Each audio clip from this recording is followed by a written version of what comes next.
آتا ہے جس پر سورت کا نام ہے لقد کان لسبأ فی مسکنہم آیہ، البتہ تحقیق تھی سبا قوم کے لیے ان کی بستی میں ایک عظیم نشانی۔ وہ نشانی کیا تھی؟ 2 باغ تھے دائیں اور بائیں، اور ہم نے ان سے کہا تھا اپنے رب کے دیے ہوئے رزق میں سے خوب کھاؤ اور شکر ادا کرو رب کا، دیکھو کتنا پیارا تمہیں شہر دیا اور کتنا بخشنے والا تمہارا رب ہے۔ انہوں نے اللہ تعالیٰ کی شکر گزاری سے اعراض کیا۔ سبا کی جو قوم تھی، یہ ملکہ سبا کا ذکر ہم پڑھ چکے ہیں، یہ ان کے والد کا نام تھا سبا، جس کے نام پر یہ ملک سبا ہے، قوم سبا ہے۔ تو ان کو اللہ تعالیٰ نے تعمیرات کی دنیا میں ایک بڑا زبردست مقام عطا کیا تھا۔ اللہ نے ان کو یہ صلاحیت عطا کی تھی کہ یہ بند تعمیر کیا کرتے تھے جن میں پانی کا ذخیرہ ہو سکتا تھا۔ اس سے قبل دنیا میں بند تعمیر کرنا کسی کو نہیں آتا تھا، پانی آتا ضائع ہو جاتا، بہہ جاتا اور اس سے فائدہ حاصل نہ کر پاتے۔ یہ قوم سبا پہلی قوم تھی جس نے بند تعمیر کرنے کا جو آرٹ تھا وہ ڈیولپ کیا تھا۔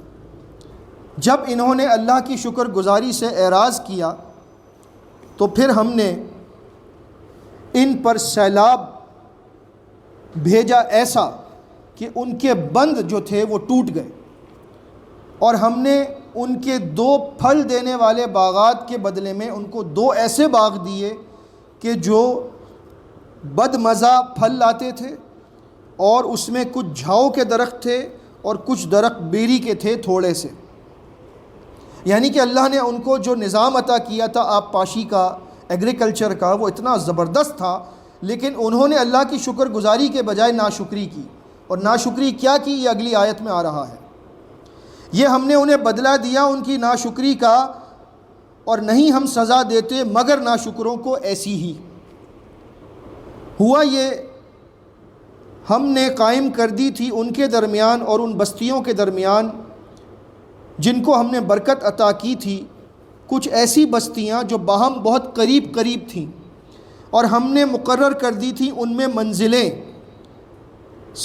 سفر کے لیے، اور ان سے کہا تھا کہ تم سفر کرو راتوں میں اور دنوں میں امن کے ساتھ، کوئی تم میں خطرہ نہیں ہے، کسی کا خوف نہیں ہے، آرام سے سفر کرو اور اپنے کام کرو۔ انہوں نے کہا اے ہمارے رب، دوری پیدا کر دے ہمارے سفر میں، یعنی کہ ان کے جو اسٹیشنز تھے سفر کے دوران وہ قریب قریب تھے۔ تو جب انسان کو پیسے کا نشہ آ جائے، جب انسان کو آسانی اتنی مل جائے تو اسے آسانی جو ہے اس کی قدر نہیں رہتی۔ بالکل یہی ان کے ساتھ ہوا کہ اللہ نے ان کو باغات دیے، بند بنانے کا نظام سکھایا، آب پاشی کا نظام سکھایا، ان کے پاس ہر طرح کی سہولت تھی۔ وہ سفر پر نکلتے قریب قریب ان کو اسٹیشنز ملے ہوئے تھے، چھوٹی چھوٹی بستیاں جو ان کے کنٹرول میں تھیں، وہاں پر رکتے تھے، سکون سے جاتے تھے۔ تو کہنے لگے کہ یہ قریب قریب بستیاں ہیں، کوئی زندگی میں کوئی چیلنج نہیں ہے، کوئی ایڈونچر نہیں ہے، کوئی مشکلات نہیں ہے، تو ہمارے رب یہ بستیاں دور دور کر دے، یہ قریب قریب جو ہے نا ہمیں بار بار رکنا یہ مزہ نہیں کرتا، ہمیں تو مشکل سفر کرنا ہے، ہم اس کے عادی بننا چاہتے ہیں۔ جب انسان کو اللہ نے کسی حال میں رکھا ہو تو شکر گزاری کرنی چاہیے، اپنے لیے مشکلات نہیں مانگنی چاہیے، لیکن ہم لوگ نہیں سمجھتے ان باتوں کو۔ وَظَلَمُوا أَنفُسَهُمْ، انہوں نے اپنی جانوں پر ظلم کیا۔ ہم نے انہیں بنا دیا قصہ پارینہ، پرانے لوگوں کا افسانہ، اور ہم نے انہیں مکمل طور پر ٹکڑے ٹکڑے کر دیا۔ یقیناً اس میں نشانیاں ہیں ان کے لیے، اس بندے کے لیے جو بہت صبر کرنے والا اور بہت شکر ادا کرنے والا ہے۔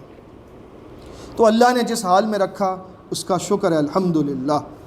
اللہ رب العزت نے جو عطا کیا وہ بہت بہتر ہے الحمدللہ، اور اگر ہم اس سے بہتر چاہتے ہیں تو دعا ضرور کریں، لیکن اپنے لیے بد دعا نہ کریں۔ اس میں ہمیں یہ سبق سکھایا گیا۔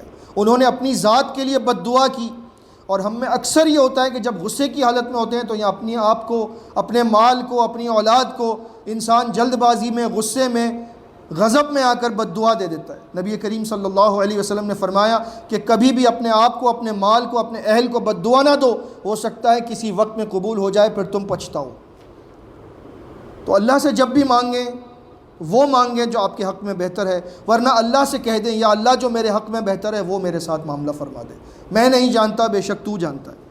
اور پھر ابلیس نے یقیناً سچ کر دکھایا اپنا گمان، جو اس نے انسانوں کے بارے میں کیا تھا اللہ کے سامنے کہ اے اللہ تو ان میں سے اکثر کو ناشکرا پائے گا۔ اللہ تعالیٰ یہاں پر فرما رہا ہے کہ اہل سبا کے معاملے میں تمہارے لیے عبرت یہ بھی ہے کہ جو ناشکری کرتا ہے وہ ابلیس کا دوست بنتا ہے اور اللہ تعالیٰ سے دور ہو جاتا ہے۔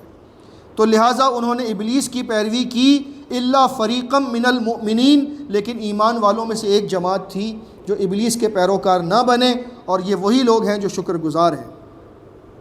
یہاں پر سبا کا جو معاملہ ہے وہ مکمل ہوا۔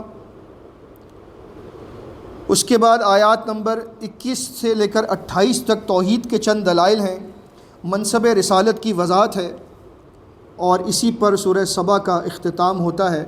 آیت نمبر 51 ہے، وَلَوْ تَرَىٰ إِذْ فَزِعُوا فَلَا فَوْتَ، اور کاش کہ آپ دیکھیں وہ منظر جب یہ کفار گھبرائے ہوئے ہوں گے تو نہ بچ سکیں گے اس عذاب سے جو ان کو نظر آ رہا ہوگا۔ وَأُخِذُوا مِن مَّكَانٍ قریب، اور وہ پکڑ لیے جائیں گے قریب ہی کی جگہ سے۔ وَقَالُوا آمَنَّا بِهِ، اور اس وقت وہ کہیں گے کہ ہم ایمان لے آئے۔ وَأَنَّىٰ لَهُمُ التَّنَاوُشُ مِن مَّكَانٍ بَعِيدٍ، لیکن اب ایمان لانا کیسے ہوگا جب کہ وہ اتنی دور آ چکے، یعنی دنیا کی زندگی چھوڑ کر اب آخرت میں پہنچ گئے، اب کہتے ہیں کہ ہم ایمان لے آئیں۔ تو اللہ نے پوچھا کہ اب کیسے ایمان لاؤ گے، اب کیا فائدہ اس آرزو کا جب اتنے دور آ چکے۔ وَقَدْ كَفَرُوا بِهِ مِن قَبْلُ، جبکہ اس سے پہلے یہ کفر کر چکے تھے۔ وَيَقْذِفُونَ بِالْغَيْبِ مِن مَّكَانٍ بَعِيدٍ، اور حق کے معاملے میں دور سے تیر پھینکتے تھے، اندازے لگاتے تھے اور قبول نہ کرتے تھے۔ آخری آیت ہے وَحِيلَ بَيْنَهُمْ وَبَيْنَ مَا يَشْتَهُونَ، آیت نمبر 54، اور آڑ کر دی جائے گی ان کے درمیان اور ان چیزوں کے درمیان جو وہ چاہتے ہوں گے، یعنی دنیا میں واپس آ جانا، ایمان قبول کر لینا، نیک اعمال کر لینا، اس کے اور ان لوگوں کے بیچ میں، ان کی خواہش کے بیچ میں اور ان لوگوں کے درمیان ایک آڑ کر دی جائے گی۔ کما فعل باشیاءہم، جیسی آڑ بنا دی گئی تھی ان سے پہلے والوں کے اور ان کی خواہشات کے درمیان، من قبل، جو پہلے گزر چکے۔ انہم کانوا فی شک مریب، بے شک وہ بے چین کر دینے والے شک میں گرفتار ہیں۔ سورہ سبا مکمل ہوئی۔